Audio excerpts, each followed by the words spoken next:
Good morning, students. Today again we are going to start with the chapter Structure of Atom. Now, if we were talking about the discovery of electrons, now electrons are the negatively charged subatomic particles of an atom. The mass of an electron is considered to be negligible and its charge is -1. The symbol for an electron is E negative. Electrons are extremely small. They are found outside the nucleus. Now again, what are the electrons and how charge and mass of the electrons are being calculated?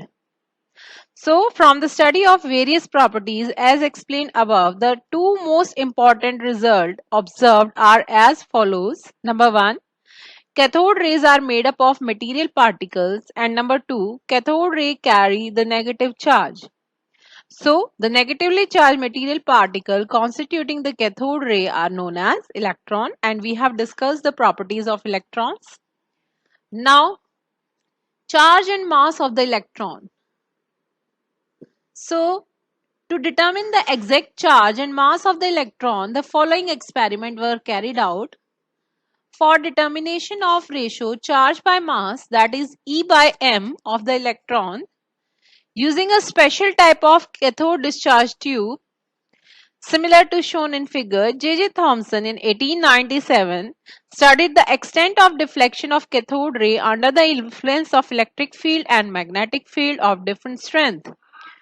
So from these results, he determined the ratio of charge by mass of the particle constituting the cathode rays.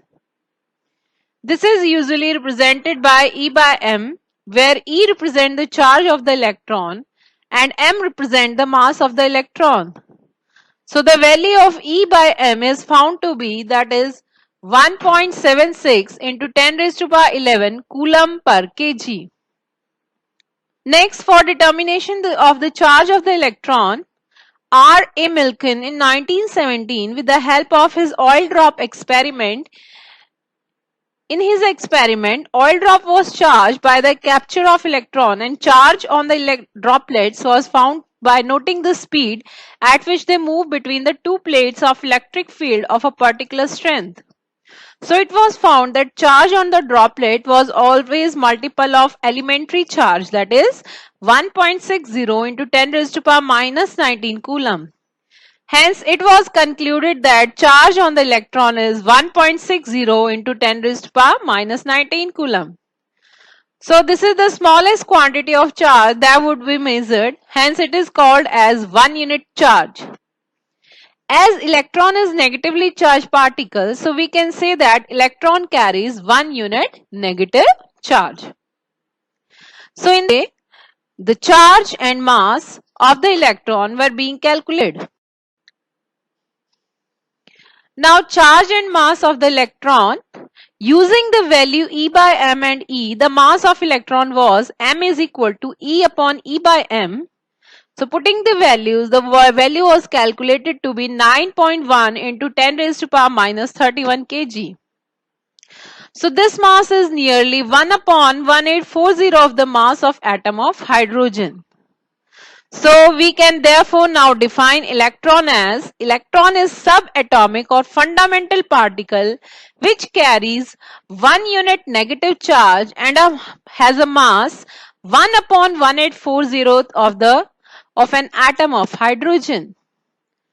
So charge on electron is -1 unit and mass is negligible, and it is represented by symbol E -10.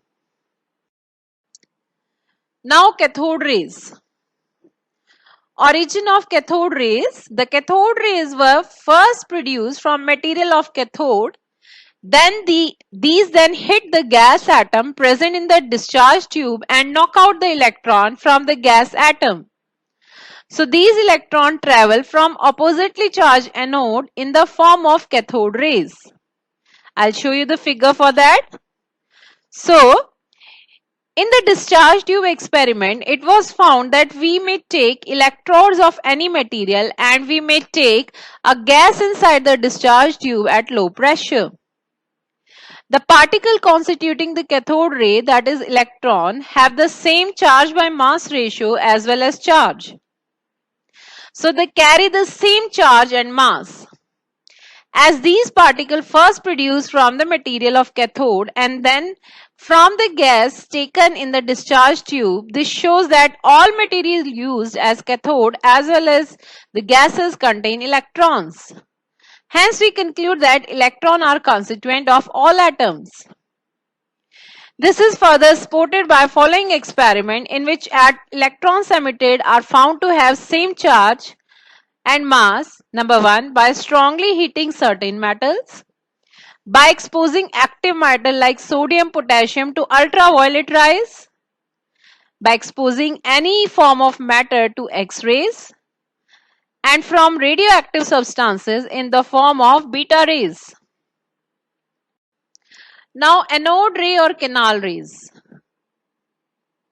Since the atom as a whole is electrical neutral and the presence of negatively charged electron in it has been confirmed beyond doubt, therefore it was thought that some positively charged particle must also be present in atoms. So, if there is some negative charge, then there some be positive charge. That is why atom is electrically neutral. Atom stable कैसे है कि जितना negative है उतना positive है, तभी तो exist कर पा रहा है.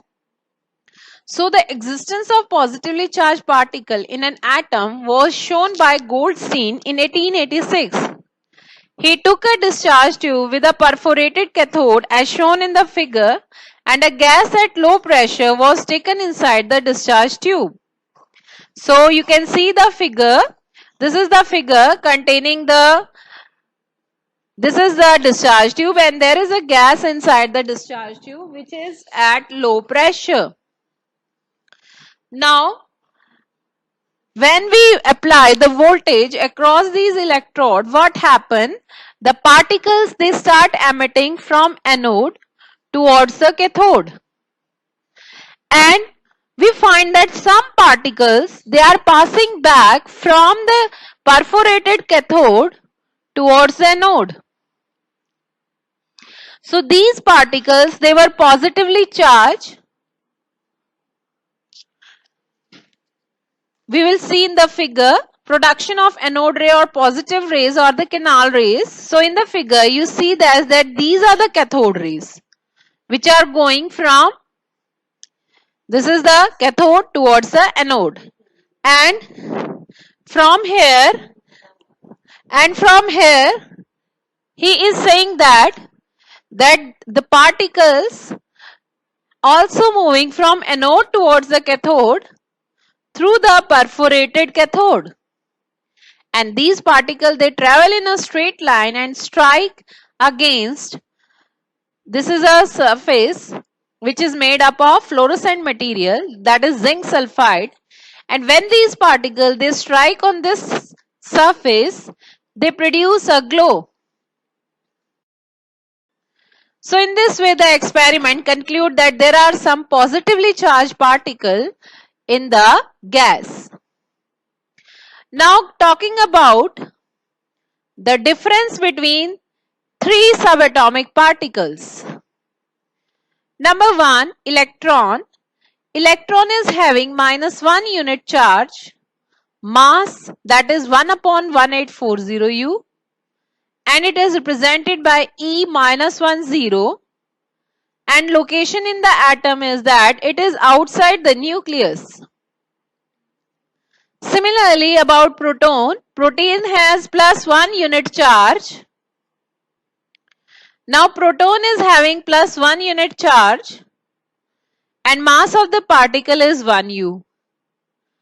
So symbol is +1/1, and it is present in the nucleus. Neutron. Next, talking about neutron, neutron has no charge and the mass of particle is 1u. Symbol is N01 and location it is present in the nucleus. So this is as a whole the difference between electron, protons and neutrons. Okay, and this difference is important, you have to learn it.